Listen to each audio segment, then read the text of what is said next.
My great-grandfather, Thomas Hubert Halfpenny, his death was a mystery to the family until my grandmother and mother discovered the truth. He was born May 11, 1908, to Annie Jane McNamee and Thomas Halfpenny in Belfast, Ireland. At 8 years old, his family moved to New York City. On August 23, 1930, he married Mildred Clare O'Brien, better known as Nanny to my mom. Together they had 4 children. Their oldest was Thomas, born in 1931, Gerard, 1934, or better known as Jerry, James, 1935, and Claire, 1938, my grandma. A little less than a month after my grandma was born, my great-grandfather died. What did you know about your father's death? My father, I was told, had died of pneumonia. When did you find out that that wasn't the whole story? Well, let me see, I was 18 years old when I found out that that wasn't the right story. It was a long time. You know, it was like a real major shock when I found his death certificate.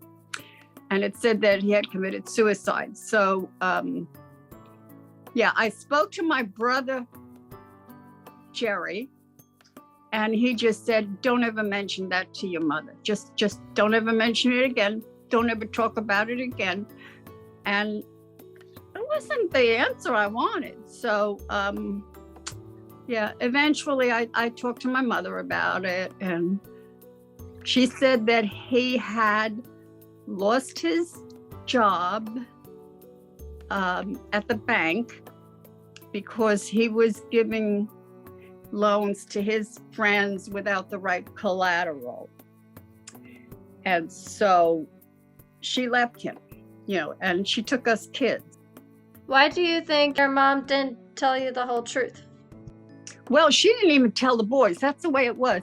That was the era. That was just the time. And the only way that my brothers found out was when some of my mom's neighbors or whatever came over for the tea. They had tea. And I guess they talked about the death or the funeral. And, my brother came in and he was just mortified because he had no idea that his father had passed away. So I really felt very sorry for my brothers and what they went through. Because for me, I was a baby and I was brought up like that. So I didn't have anything to really be sad about. Not like them, My mom also had useful information regarding my great-grandfather. What did you know about your grandfather when you were growing up? I really didn't know much about him at all, or how he died for that matter, but I was definitely very curious about him. What made you so curious? I think what made me so curious is the fact that my family never talked about him. My mother didn't talk about him or how he died. My grandmother didn't talk about him or how he died. When did you find out about how he died? I was around 12 years old and I was living with my grandmother at the time. And she had had a little too much to drink one night, and she shared the story about my grandfather's death certificate and how it said that he died of suicide, and she had tried desperately to get that changed. He did technically die of pneumonia. His neighbors smelled gas coming from his house, and one went in and saw he was unconscious, so they threw him into the snow and called the ambulance. It was the amount of gas and the snow that caused him to die of pneumonia, but that was technically due to a suicide attempt. Why do you think she tried so hard to get the death certificate changed?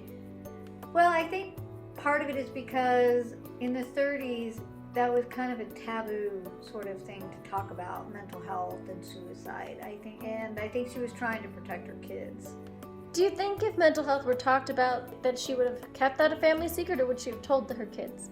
I don't think she would have kept it a family secret. I think she would have felt more comfortable talking to them about what had happened to their father and been more comfortable talking about him in general.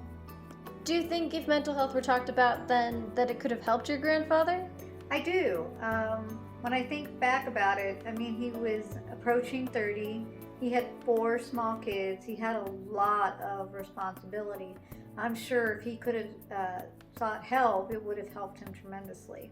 Mental health played a large role in my great-grandfather's life and in the reason for his death. Had mental health been spoken about differently in the 1930s, he may never have had his death become a mystery for my family. And that solves Thomas Hubert Halfpenny's death and the mystery around it.